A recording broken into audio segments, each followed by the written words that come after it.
This has been an episode that I've long wanted to create since the creation of this podcast. Every living adult wants to participate in the economy with a goal to provide financial stability for themselves and for their families. The problem, however, is that many of the general populace haven't had the chance and the opportunity to learn and or to be taught how life really works, especially on financial literacy. Financial literacy is a core life skill for participating in modern society. But how many of us have been educated about money, the importance of budgeting and saving for a rainy day, how bank accounts and debts work, and when it makes sense to save for a pension?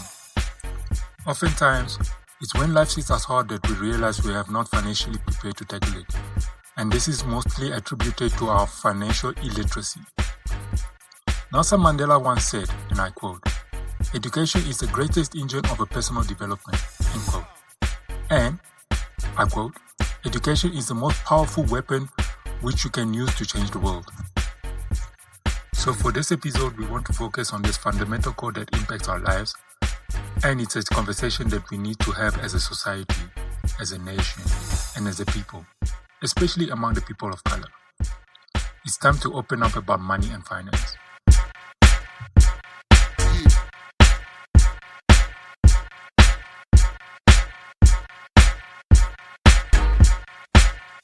Firstly, I would like to preface that the content provided in this episode does not constitute as a financial advice. Neither am I qualified and or registered financial advisor. It is up to you, the listener, to do further research by consulting professional and qualified financial advisor, registered by the Financial Sector Control Authority, also known as the FSCA in South Africa. Now back to the episode.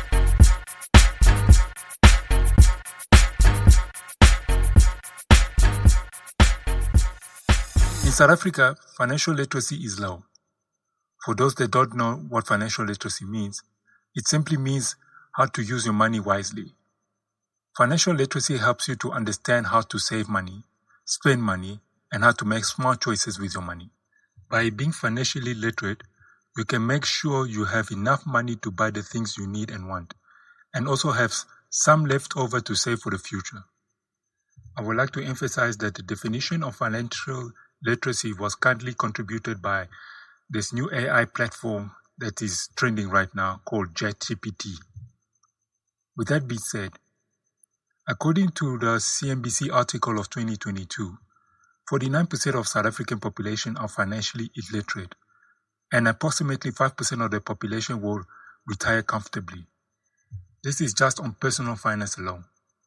To begin, once you qualify and are of legal age to enter into the working market, you will have to familiarize yourself very quickly with the financial services sector. The financial services sector is made up of industries and institutions that provide financial services to commercial and retail customers, aka you.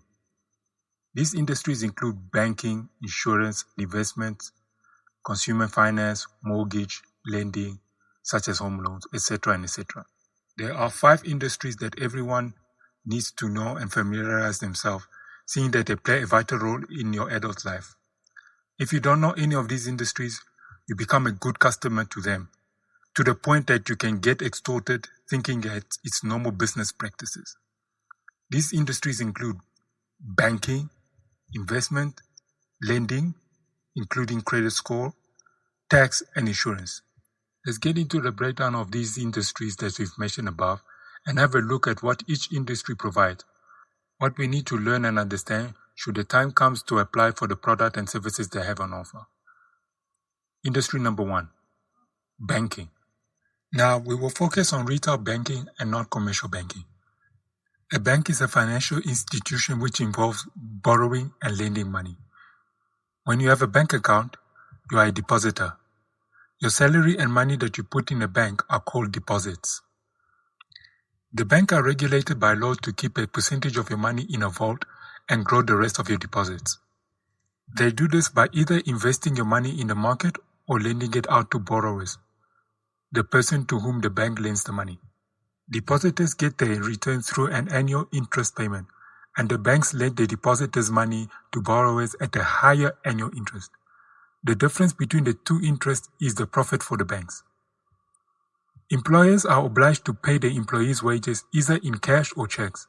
For security and accountability, employers prefer paying their workers' wages directly into their bank account from recognized banks. Unfortunately, growing your money by depositing cash into the bank isn't worthwhile. This is because the interest rate the bank provides is below inflation, thus making your money lose its value. This brings me to the next industry. Number 2, investments. An investment is a process of acquiring, collecting assets, or committing money with the purpose of generating income in the future or appreciation.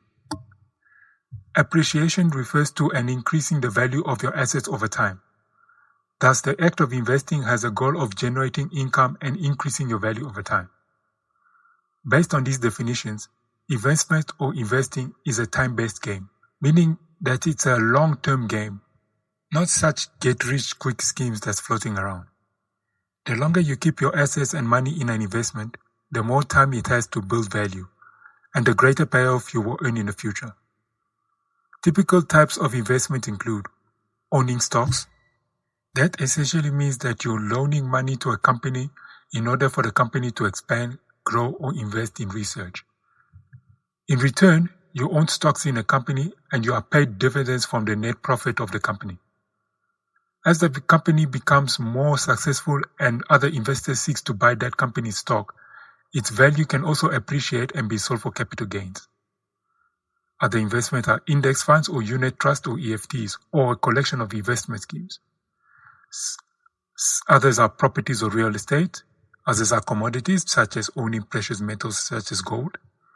Cryptocurrencies, which I'm not going to discuss anyway. And collectibles such as timepieces, rare and unique vehicles, paintings, sneakers, etc.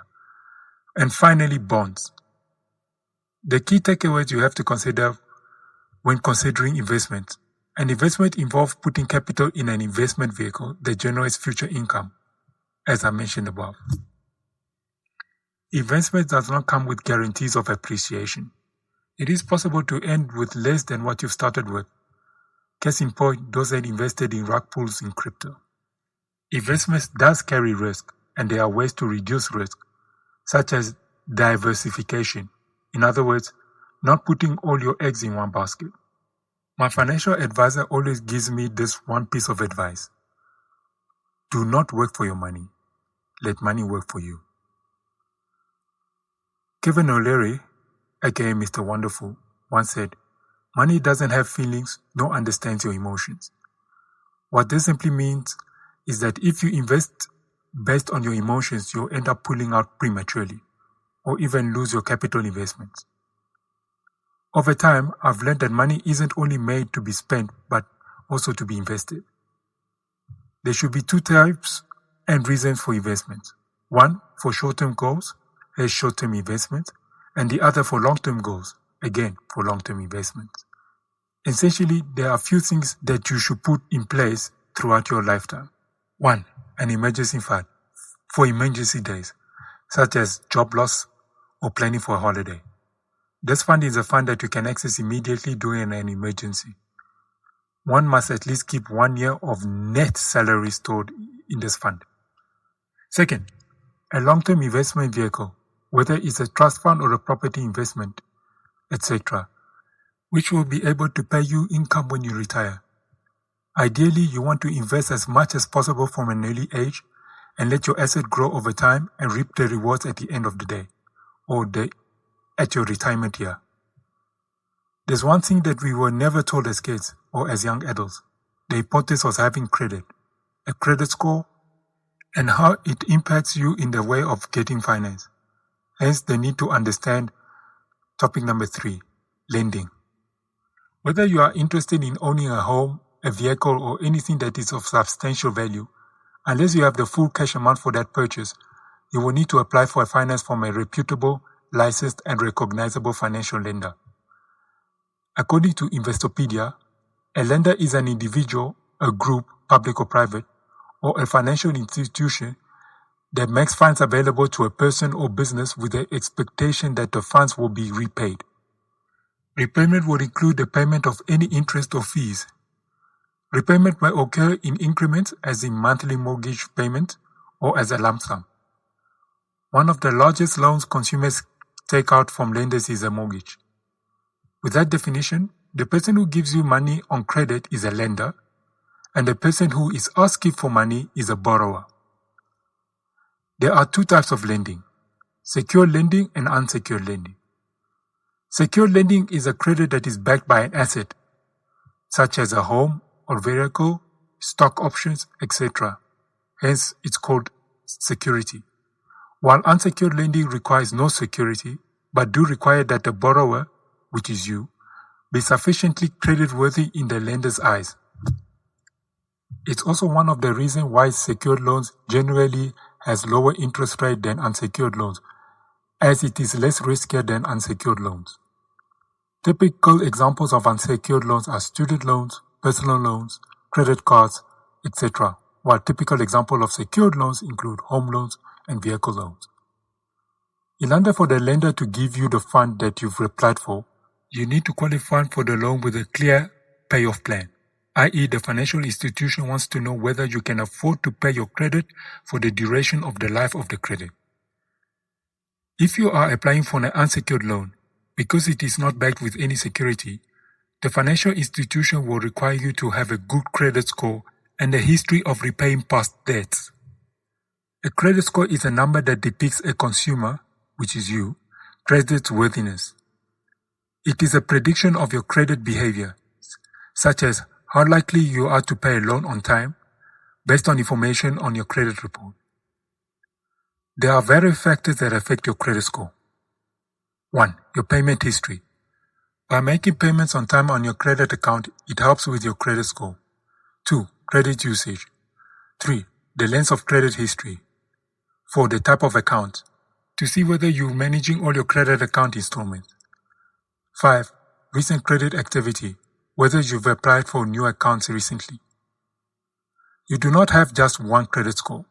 Each credit score depends on the data used to calculate it, and it may differ depending on the scoring model, which itself may depend on the type of loan product the score will be used for, the source of the data used, and even the day when it was calculated. Lenders view low credit as a sign of risk, so an applicant with a poor or fake credit will pay more in interest to borrow a loan. Usually, a higher credit score makes it easier to qualify for a loan and may result in a better interest rate or loan terms. Your credit history, collected from lenders and various credit providers, are stored at the credit bureaus.